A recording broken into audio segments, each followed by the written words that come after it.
হৈলালের মৃত্যুর পর স্টেশন কর্মীদের মধ্যে অস্বস্তি ছড়িয়ে পড়ে।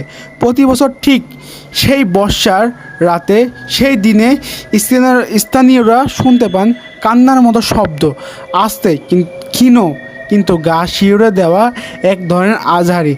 অনেকেই বলেন রাতের আধারে ঘরের জানালায় সাদা পোশাক পরা এক মানুষকে দাঁড়িয়ে থাকতে দেখা যায়, মাথা নিচু, চোখ রেল লাইনের দিকে। কেউ কাছে গেলে মিলিয়ে যায়, কিন্তু রয়ে যায় একটা শীতল বাতাস। আর মনে হয় আপনি ঠিক এখন কারোর দৃষ্টিতে ধরা পড়ে গেছেন। ভয়ঙ্কর রাত ৩টা, সিগন্যাল, ঘরের পূর্ণ জীবন। মিরপুরবাসীর মতো সবচেয়ে ভয়ের সময় রাত ৩টা। বিদ্যুৎ বিচ্ছিন্ন ঘরের ভিতরে তখন হঠাৎ আলো জ্বলে ওঠে, একটা হলুদছে আলো, ঠিক যেন কেউ আবার ডিউটিতে বসেছে। কেউ জ্বালায় সেই আলো,